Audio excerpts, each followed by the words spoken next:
Welcome to the show, everybody. This is the Farsi Show presented by MyBookie, MyBookie.ag.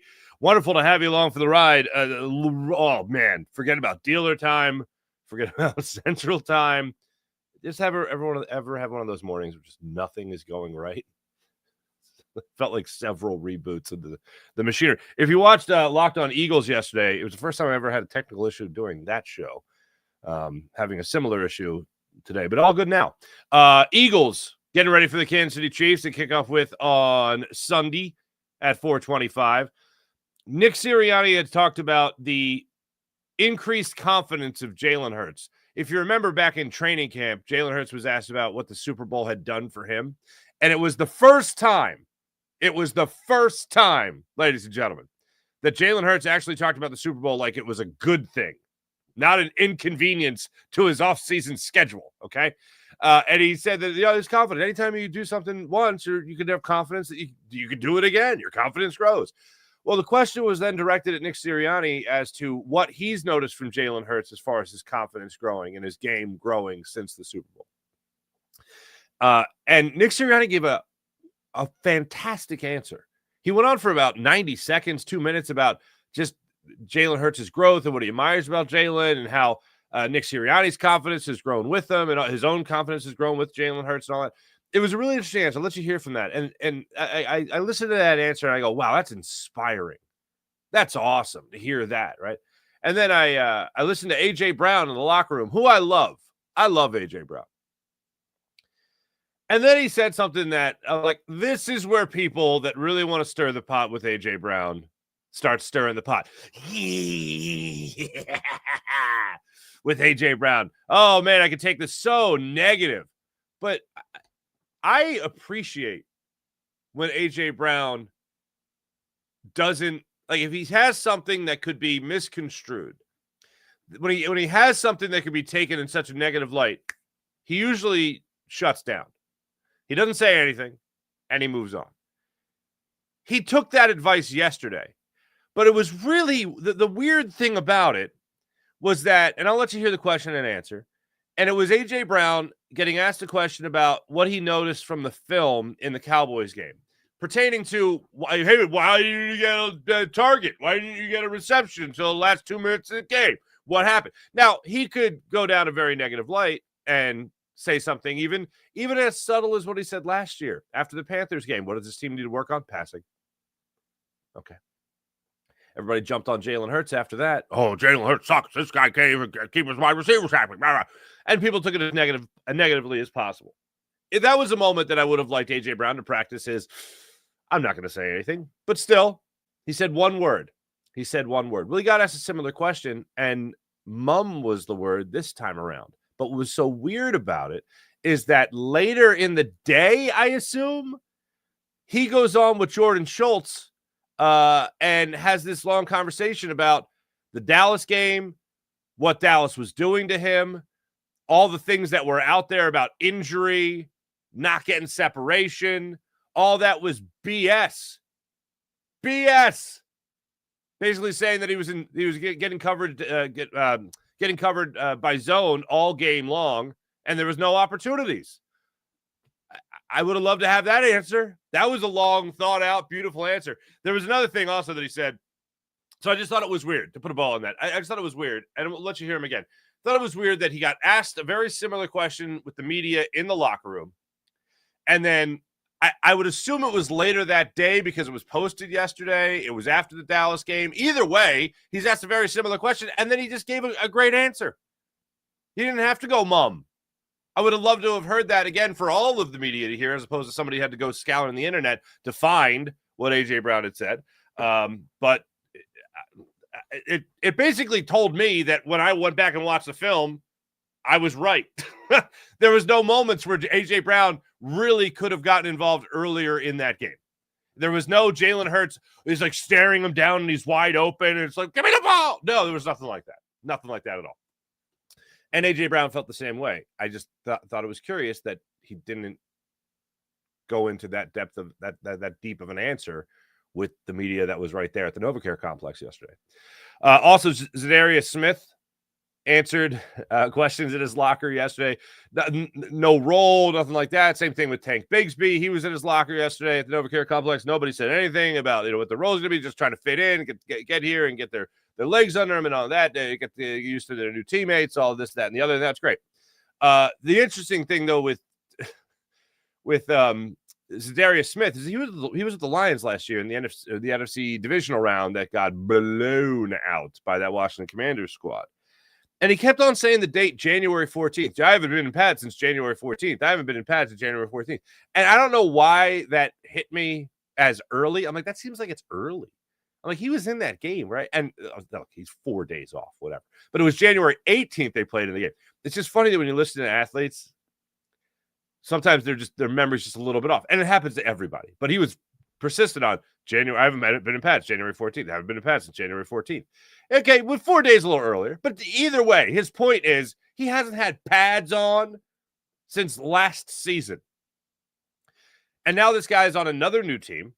He's got to learn their system. He's got to learn what their expectations are of him. He's got to learn the locker room. He's got to learn, what his teammates' tendencies are and all that.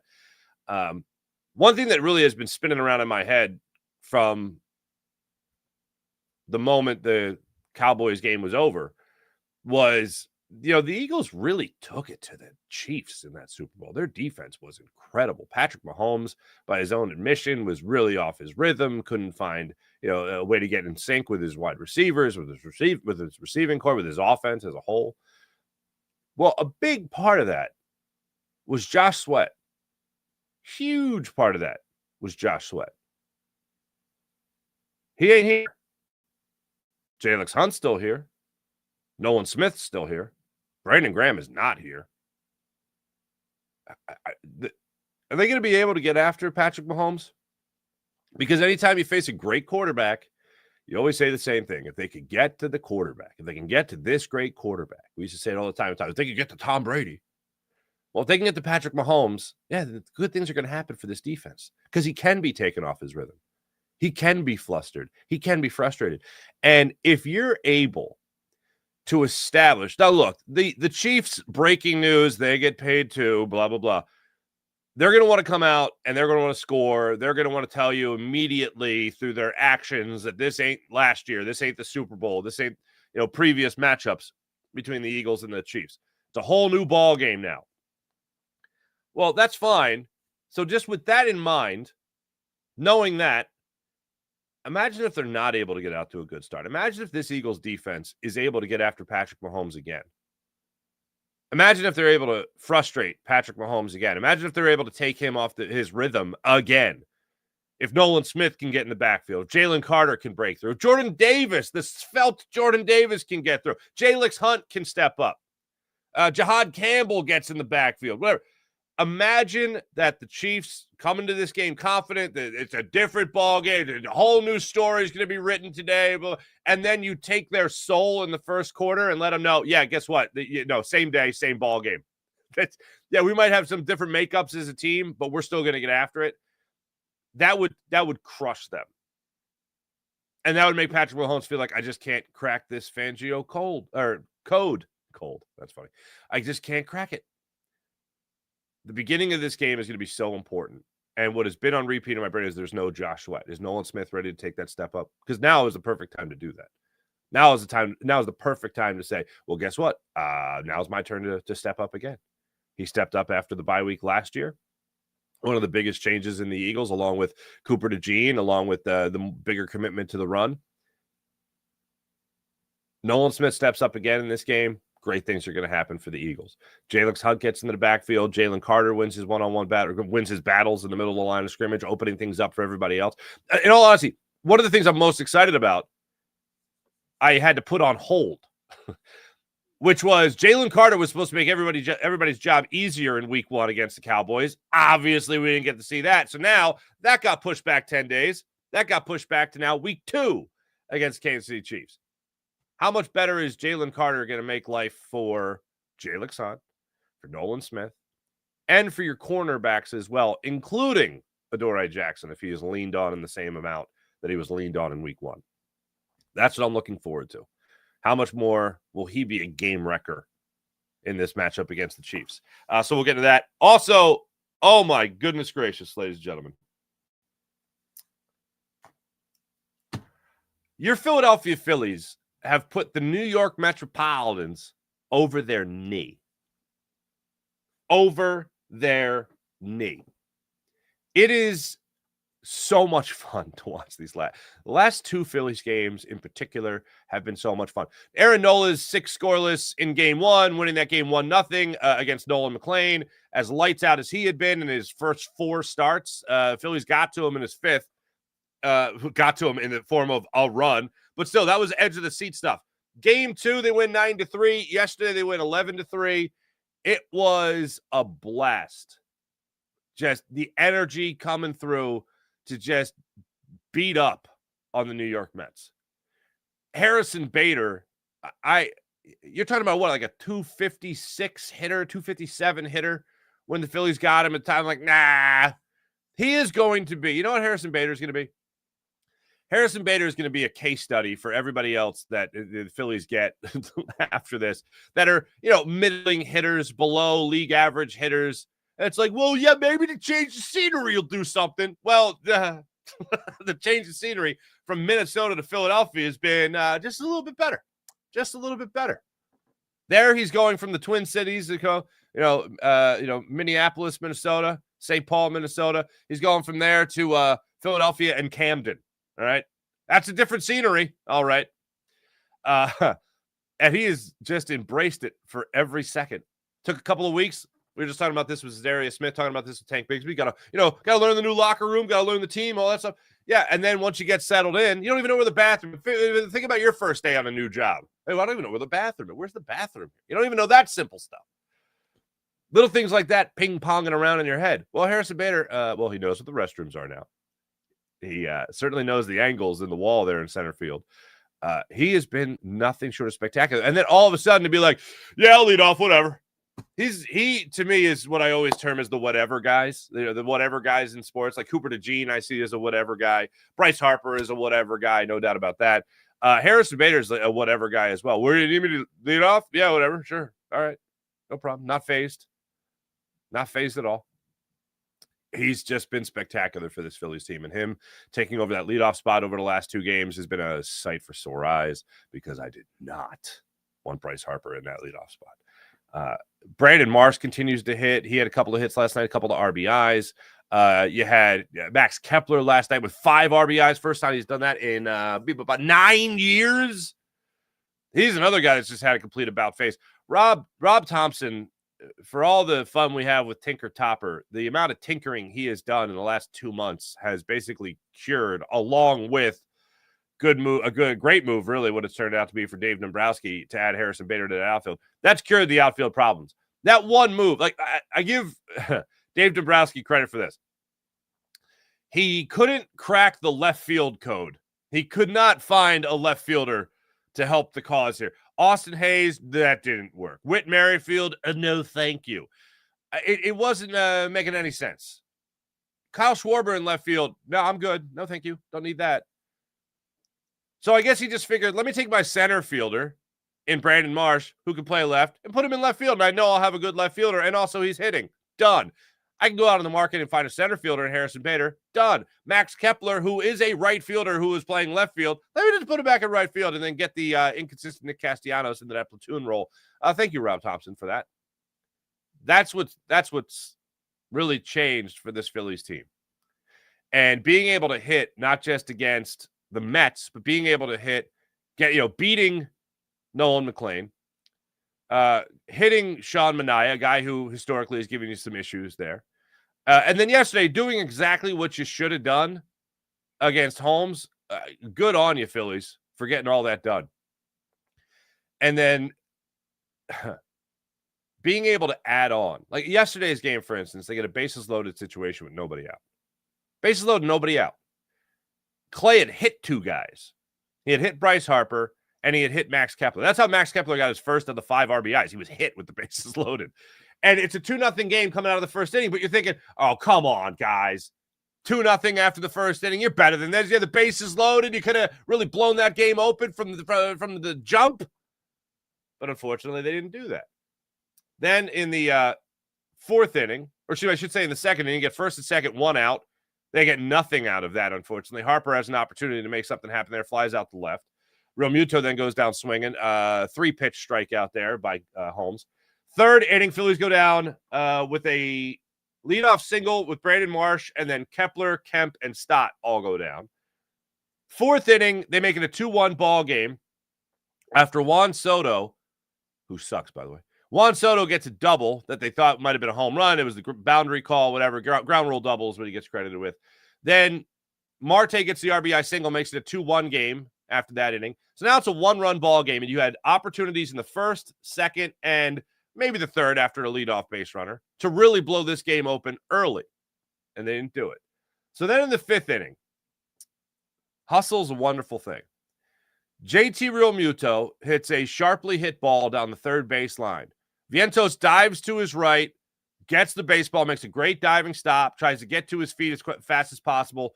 I think he even threw from his knees, and the ball just died on the grass, and Realmuto was able to beat it out. Again, hustling down the line the entire time. So now you got a leadoff infield single. You got a duck on the pond all of a sudden. Marsh steps up there, gets the RBI single into right field that Soto just butterfingers in right field. Makes it a 3-run game. Kepler gets a second RBI of the night with makes it a 4-1 lead. So now you're feeling a little bit better about life. Sixth inning, attack on some more there. Brandon Marsh RBI single. Kepler 2-run single to right center field. Then you get Otto Kemp with a sac fly RBI. Next thing you know, you black out. You come to. It's 8-1 in favor of your fighting Phils. Then you have now look. Bryce Harper had opportunities earlier in the ball game to really blow the game open. 0 for 2 with runners in scoring position yesterday. He had a long fly ball to left field that I think that was the play that put Harrison Bader on third. I think he tagged up. Yeah, he had the fly ball to deep left field. Bader was able to tag from second to third on that one. But warning track power. Would I have liked to have seen him hit a home run? Would I have liked to see him put it in the gap for a double? Absolutely. But went with the pitch. Good on him. It might be to some people just padding the stats when he hit his 25th home run of the season later in the ballgame in the seventh inning to give the Phillies a 9-1 lead.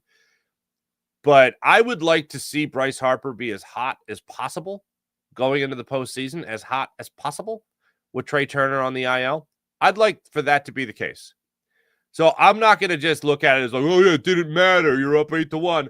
That's not the point. You're right. Yes, it didn't matter to the game. That's absolutely correct.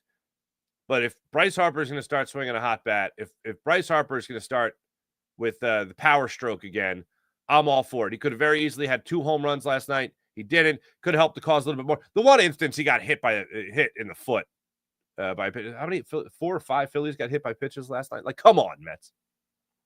Some of them backdoor sweepers. They were just off the toenail, but still, nonetheless, they were hit. Bryce Harper gets the home run. Then later in the game, you see Kepler come up with the home run, his 16th of the season, and Walton comes up. Who the hell's Walton? New guy. Gets an RBI ground out for the 11th run and final run of the game. Phillies take home the victory. Pretty awesome to see. Yeah.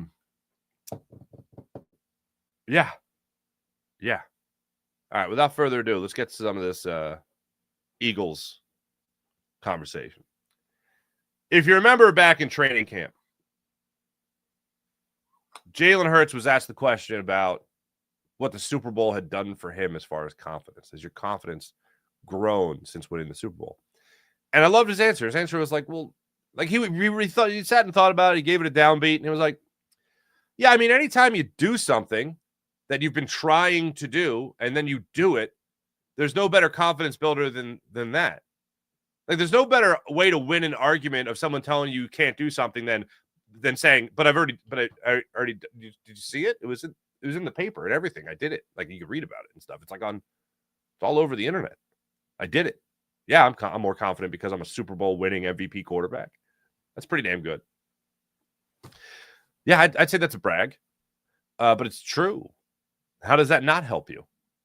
So then the question got asked yesterday. I don't remember who asked the question, but I thought it was a good question. Just like as far as, it's Tim McManus, ESPN. Tim asked a question about Jalen Hurts said that the confidence that he's drawn for the Super Bowl has helped in everything. What have you seen, Coach, to help Jalen Hurts' confidence grow since winning that Super Bowl? What I admire so much about Jalen is his consistency, that he constantly is working to do everything he can do to help the team win the football game. And so you admire that. So it's hard for me to say that I see differences in any way he acts as far as his preparation or his work ethic or anything, because it's always been top notch, and he's so consistent. But you can tell the confidence, I think, just by the way he goes through. You guys get to see it in the game, but we get to see it on practice, just how he goes about every part of running the offense, and being the quarterback of the football team, whether it's his ability to get through reads and get to reads quicker, his ability to have command at the line of scrimmage with checks and different things like that. I just continue to see that rise. And as that rises, right, we've seen this in this league so many times where, the longer a quarterback plays, the more they've seen, the better they are. And I think that. Yeah. He goes on to talk about his own confidence growing with his quarterback and all that. And I just think that's a perfect way to look at it. I really want to make sure that Jalen Hurts gets the credit for the mental growth of his game. Like processing the information in front of him and making the best decision. Now, on the extreme of that is taking a sack to avoid forcing a throw or anything like that. The one-handed catch to Saquon Barkley followed by the great stiff arm, one could say that he forced that situation, but he had clear sight of everything. He wasn't going to throw an interception as he's getting pulled down. So he made the throw, he made the play, good on him. But one of the biggest things of Jalen Hurts' game from the bye week last year to now is, so hold on a second. If I just don't turn the football over a lot, we're going to win a lot of football games. So, and Nick Sirianni said this even last week going into the opener, Jalen will sacrifice his own stats for the good of the team, whether that's him taking a sack, whether that's him throwing the football away, whether that's him not taking a couple extra yards and going for the slide. Staying in the game obviously helps the team. And checking down to Saquon Barkley for a run. Last year, I saw immense growth. I've mentioned many times, one of the big questions going into the last season was, I even got into this yesterday, one of the big questions going into last season was whether or not he was going to be okay without Jason Kelce holding his hand at the line of scrimmage. Well, it turns out he took on more responsibility. Jalen Hurts took on more responsibility, broke down what the defense was doing, made the best call, made the best check at the line of scrimmage to have success. This year, he's taking another step forward. He's got a never-before play caller in the NFL, a never-before offensive coordinator in the NFL in Kevin Patullo, and now he's taking on even more responsibility to the point where Kevin Patullo even told you the script that they had for the opener against the Cowboys out the window. That makes me think that Jalen Hurts got, well, a lot more say in what this offense is doing. If you're not necessarily scripting it as an offensive coordinator and play caller, and you're saying, oh, well, we just kind of did what the game dictated. That tells me, check, auto, check, kill, rotate the next play. That's the biggest step forward that Jalen Hurts has taken. I'd say turnovers and then the mental aspect of the game of reading what's in front of him and exploiting the weakness. And if that weakness is Saquon Barkley 25 times, then by golly, give him the ball 25 times. And Jalen Hurts is 14 of 18 passing in a game. Fine. I don't care. Is he putting the team in the best possible position to win? Yep. Then I'm going to stick with that. And Nick Sirianni talking about the progression part of it and going through his reads. That was another knock on Jalen Hurts. He doesn't go through his reads fast enough. Well, if you watch the film, you see a lot of instances. Like, he got killed. Jalen Hurts got killed for the Panthers game. A lot of that had to do with who we're going to talk about next is A.J. Brown. And, hey, what do you guys need to work on? Passing. Oh, Jalen Hurts sucks. Listen to A.J. Brown. You can't stand this guy. No. Go back and watch the film on that Panthers game last year. It was chaos. Jordan Mailata even came out after the game last year. It was just like, as offensive linemen, we didn't even know what we were doing. Like, oh, wow, the offensive line didn't know what they're doing. You don't hear that every day. You go back and you watch that film and you see two specific – well, first off, the offensive line just shifting protection in the wrong direction. You see the offensive line, in some aspects, Swiss cheese, like they didn't know what the play call was. You see Jalen Hurts point to Devontae Smith while Devontae Smith is looking right at him. Jalen Hurts drops back. His first read is to Devontae. Devontae is just not even looking at him, and not a timing route either. And then Jalen Hurts just tucks the ball and scrambles up the middle for a couple of yards. And then him and Devontae Smith are looking at each other like, what are you doing? What are you doing? What are you doing? What are you doing? Jalen Hurts runs out to his right, or excuse me, to his left, and A.J. Brown just abandons that side of the line of scrimmage. That side of the field, I should say. Like, what about rolling with your quarterback so he has a target? Like, just little things like that throughout the game just made you think, did they even practice for this? Did they wake up Sunday and just be like, oh, we have a game today? Today? I thought we had a second bye week. It was terrible. Oh, and even in that game, Jalen Hurts still had 3 touchdowns, which is hysterical. But anyway, there are moments like that you go, oh, it's Jalen. And then you watch the film and you go, oh, no, it was everybody. Everybody was out of sync in that game, unfortunately. So, yeah, there's criticisms that certainly Jalen Hurts is worthy of. Dallas didn't see it. Panthers game, thought I saw a lot more than I did. Don't get me wrong. He wasn't perfect in that game either. It was everybody. But as per usual, the quarterback's going to get too much blame and too much praise.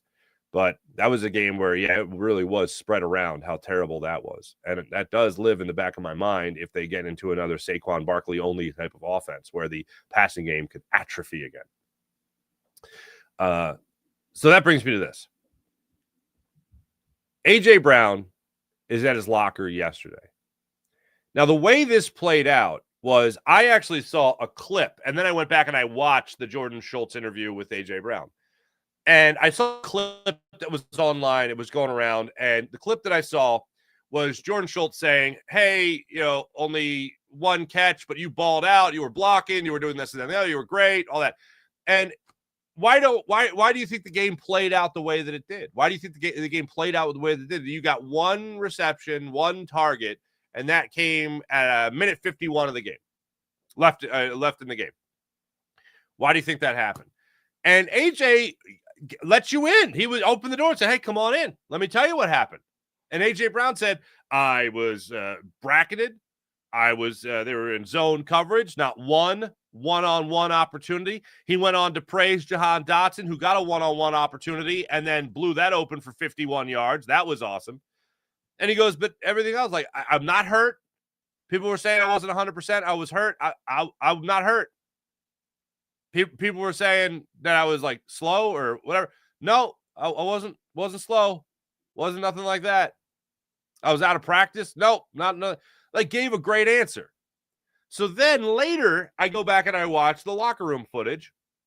As I mentioned before, Tank Bigsby, Zadarius Smith, Zach Bond, Cooper DeJean, all these guys are getting interviewed. And then there's A.J. Brown. I was like, oh, good. Maybe in this setting, I'll get more information than what he gave in a one-on-one interview. Not the case. Listen to the question and answer. You guys did your self-scout from Thursday's game. What did you learn about the passing game, and what kind of adjustments do you think you'd like to see going forward?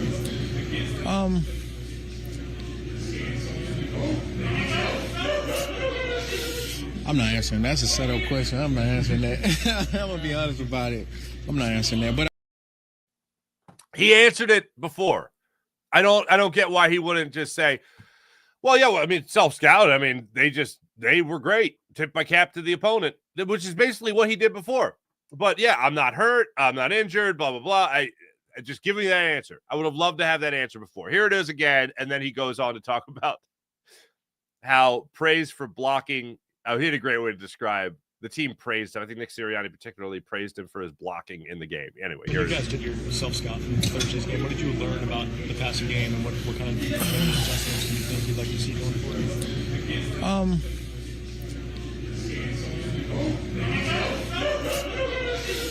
I'm not answering. That's a set-up question. I'm not answering that. I'm going to be honest about it. I'm not answering that. But I'm going to focus on myself. I'm like my effort and what I do. And so, yeah. So I'm not mad at you, but I'm not answering that.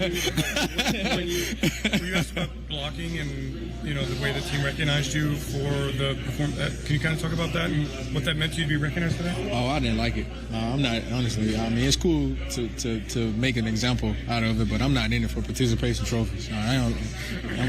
Nah. I'm cool. I'm cool on that. When you First off, I'm glad that no, it's not. It's important to block as a wide receiver. It beats the hell out of not blocking. But he and I are on the same page. When I see a wide receiver blocking, I'm like, he's participating. Good for him.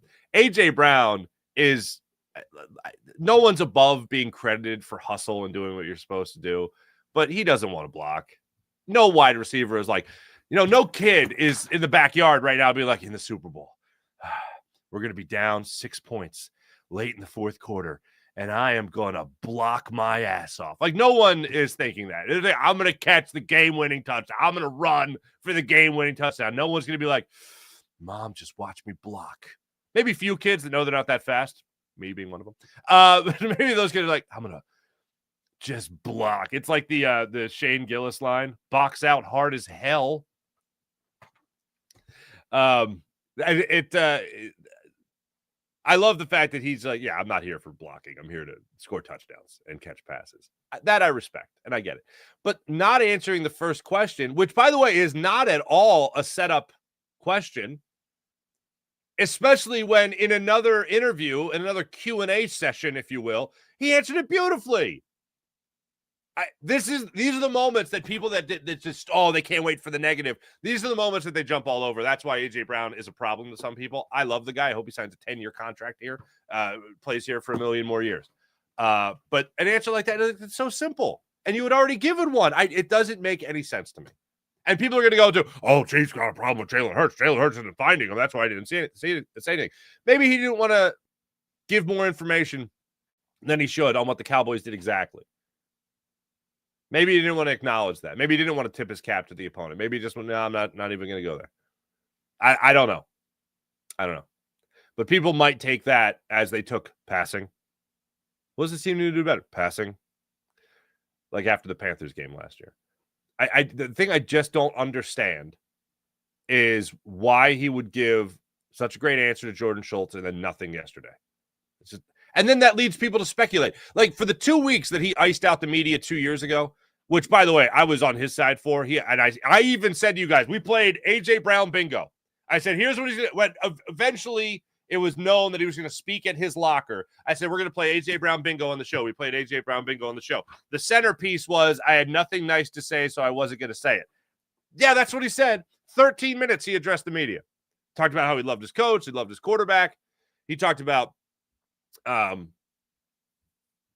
going through those 2 weeks and the team was struggling, he just didn't want to compound it with any more drama. Turns out people started speaking for him and speculating and all that, so it only led to more drama, which isn't his fault. But it was wild to just follow that whole firestorm, and then he's just like, no, I love everybody. Yeah, I was on his side for that. Still am. I found it interesting that he took the silent path with that answer when in another interview setting, he gave what I thought was a very easy answer. Beautiful answer. Not a setup question at all. Not loaded. I'm not mad at you, but I'm just not going to answer it. Well, you shouldn't be mad. It's a totally legitimate question. Yeah. Well, that's pretty dope. I agree. But just so you know, anyone, I listen to that and I'm just confused by it. Still love the guy. Still want him to be here for another 10 years. It's just a very odd exchange. And as far as blocking, I don't care if he likes blocking or not. If he does it, he's good at it. So keep doing it. That's what I'd like to see. And it also does. Here's the one compliment that I'll go back to when it comes to A.J. Brown. So all that was going on throughout the game where he's, according to the interview that he did with Jordan Schultz, he's in zone coverage the whole time, gets no one-on-one opportunities, was basically taken out of the game in that way. And still, when the team needed him to make a play, when Jalen Hurts needed him to make a play, he got you a play that put you, close for the first down and helped you ice the game. The man stayed ready. But he's not in it for participation trophies. Gotta love it. Talking about the Phillies, they get the win over the Mets. They're back at it tonight, 7:15. You have lefty tonight, David Peterson versus Jesus Luzardo. Here's one thing that sucks about the Phillies-Mets game last night. And it's got nothing to do with them. It's got more so to do with the San Francisco Giants losing to the Arizona Diamondbacks. Come on, boys. They lost to the Diamondbacks last night. So the Mets are still 2 games up on the Giants for the third and final wild card spot. How amazing would it be if the Mets sweep the Phillies at Citi Field? Then they just fall apart, and then the Phillies sweep them in a 4-game series in South Philly, and the Mets then lose out on the opportunity to make the playoffs entirely. Love it. All right. Let me tell you about the Game Time app. Download the Game Time app, create an account, use promo code FARS to get $20 off your first purchase on the Game Time app. Want to go to the game, the concert, the comedy show? Game Time app has you covered. So download the Game Time app, create an account, use promo code FARS to get $20 off your first purchase on the Game Time app. How about PHL Sports Nation, Philadelphia Sports Nation, enhancing your Philadelphia sports fan experience across all social media and blogs? That's phlsportsnation.com. Let's get into the chat check and see how you wonderful people are doing on this fine Thursday morning. Commanders Packers tonight at Lambeau Field. That's what you got going on there. Ari, good morning, Ari. Pin, hello. Danny, hello. April, hello, April. Rye, what's popping? Sean Kilrain, hello. T-Bro, I said it. It's not. It's even past dealer time. Getting the start today. Sean Gillespie, hello. Cousin. Sean Kilrain, Phillies magic number is 7. 10-game lead over the NL East. In the NL East, biggest since 2011. How about that?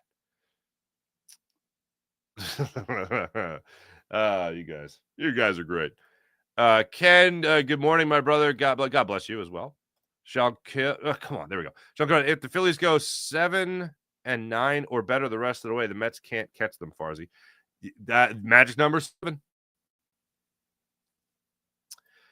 Jalen Hurts, career against Patrick Mahomes and the Chiefs, 31.5 points per game, 320 yards per game, 11-2 touchdown to interception ratio, and a 100.2 passer rating. I'd say that's pretty good. Nick Wrong's Tears actually has the Eagles under the Packers only, says Ryan. I don't listen to Nick Wright. Does not matter to me at all. Like he says things and I'm like, it comes up in my timeline and I'm like, okay, that's adorable. That's nice that he took time away from working at medieval times to give me his sports takes, I guess. Sean Kilrain, ERA of 2.22, 6-0. Wait, who's that? Who are you talking about here? Sanchez, nice. Derek, we don't force Dallas out of their zone coverage. There's a way to do that. The OC has, yes, Derek, I agree. Same takeaway as you. So Kevin Patullo, and I said this even after the game, what are you doing to scheme him open? Because during the game, I'm seeing some zone coverage. I'm not seeing it every time, but I want to know, okay, if AJ Brown is 0 targets, obviously 0 receptions, why isn't he in the game? Why are you not scheming open one of your best players? Because here's the bottom line. I like when the football is in the hands of a really good football player. AJ Brown's one of them guys. Matt LeBlanc, my homeboy, going to be running for his life. I hope so. Jackson Gosman, hello. If Worthy can't play, I don't see the Chiefs doing good. Neither do I. I mean, that's the thing. His receiving core is blowed up. I got the Eagles winning this game. Spoiler. Sean Cohen, Rob Thompson, 588 winning percentage in the postseason. Again, not hard to look this stuff, right? Matt LeBlanc, Castellanos, who? Miller, good morning. Good morning, Elsa. Phillies have scored 21 runs in their first 3 games of the series against the Mets. How about this? How about Christopher Sanchez? By the standards set by Nola and Suarez, Sanchez got shelled last night. Can you believe he allowed a run? What a dude. Dude, you got shelled. Come on. Ari, hello. I'm feeling good about this weekend if the Birds stay focused and can keep the Chiefs on their heels. It should be good. A month ago, I wasn't expecting us to start 2-0, but confidence is building. There you go. Oh, Dallas Goedert injury. Yeah, hurt already. I agree with you, Rye. I saw him come up on the injury report yesterday, the knee injury. He's ruining my plans to run him into the ground in his last year as an Eagle. I know the show is running late when you're still running and I go to work.